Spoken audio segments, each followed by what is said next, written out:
Nous voici arrivés à la fin du deuxième niveau de ce cours de style. Vous allez enfin pouvoir dessiner votre deuxième collection. Enfin, ça y est, ça arrive. Cette deuxième collection, je vais simplement vous demander de dessiner une robe droite, courte au genou, et de l'inclure dans votre collection. Donc il va falloir un peu broder votre collection autour de cette robe. Pourquoi? Parce que ça va être l'objet de notre deuxième niveau du cours de modélisme.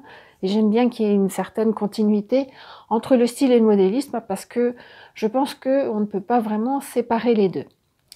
Nous allons donc voir en vitesse, dans un deuxième cours de dessin, comment dessiner ce genre de robe, une robe simple de jour qu'on porte en ville. Et puis, surtout, vous allez chez vous, puisque vous avez déjà fait votre mood board, bien sûr. Si vous êtes à regarder cette vidéo, c'est que vous avez fait toutes les autres vidéos du cours de style numéro 2, niveau 2. Hein. Donc vous avez fait votre mood board, vous avez trouvé vos tissus, vous avez décidé vos matières, vous avez une ambiance. Donc ce que je vous demande, c'est de dessiner une micro-collection qui fasse au moins 8 modèles, un peu différents, mais complémentaires, dans le même thème, dans la même cohérence, comme on dit.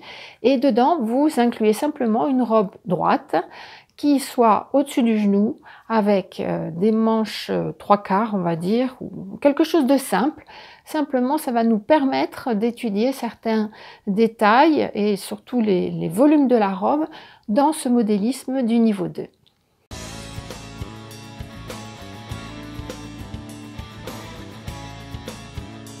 Bonjour, c'est Ania Camo de Ania Camo Académie de mode, le seul endroit où vous pouvez trouver en ligne des cours de style, de modélisme et de couture entièrement gratuits. Dans un sondage que j'ai envoyé par un article, vous avez été nombreux à répondre et donc vous avez décidé que la robe qui vous plaisait le plus pour le niveau 2 de modélisme, c'était celle-ci, une robe en lainage, vous voyez, au genou, toute simple, mais qui a quand même quelques petits détails techniques intéressants.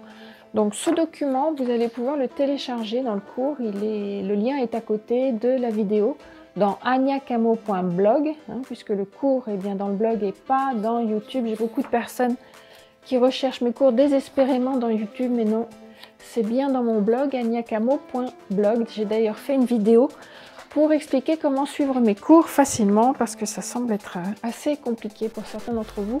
Alors voilà ce document que vous allez pouvoir charger. Si vous suivez ce cours, c'est donc que vous l'appréciez, en tout cas je l'espère.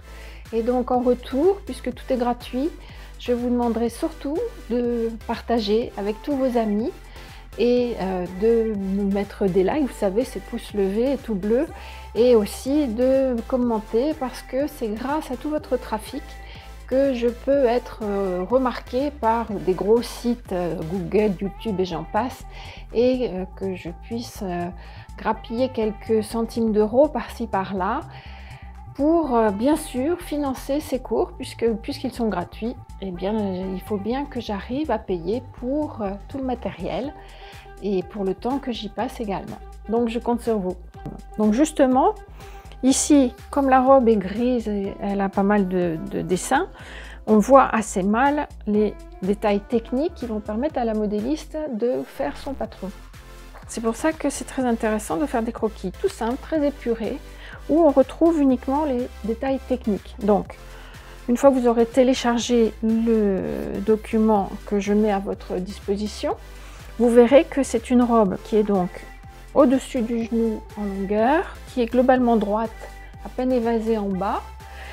Et les petits détails techniques, c'est qu'elle a une sorte de galon, si on peut dire, qui vient souligner une encolure en V devant, avec deux plis, ce qu'on appelle des plis plats, donc on en reparlera pendant le cours de patronage. Les manches sont droites en longueur 3/4, c'est-à-dire grosso modo un peu en dessous du coude. Et j'ai rajouté ici une partie du dessin du dos. Pourquoi? Pour montrer ici le haut des manches et pour montrer au milieu dos qu'il y a une couture avec une fermeture à glissière qui vient fermer cette robe. Concernant les manches, l'intérêt qu'elles ont, c'est que ce sont des manches raglantes, c'est-à-dire que si vous regardez la ligne d'encolure et la ligne d'emmanchure, elles arrivent toutes les deux au niveau du décolleté et non pas avec un montage sur la pointe de l'épaule comme nous l'avons vu avec la tunique auparavant. Donc ça va être un des sujets de ce cours de patronage, c'est une manche raglan, cette encolure en V avec ce galon qui vient la souligner, les plis plats au milieu devant, et nous avons déjà vu comment faire le patronage pour une fermeture glissière, mais ça va faire une petite révision. Donc voilà le sujet de ce cours de patronage du deuxième niveau. Pour votre collection de styles, pour terminer votre deuxième niveau de style, je vous demande donc de bien vouloir dessiner une collection qui inclut cette robe. Vous pouvez changer la couleur, changer le motif, changer ce que vous voulez, mais s'il vous plaît, mettez cette robe dans votre collection. Vous pourrez continuer ensuite sur le patronage.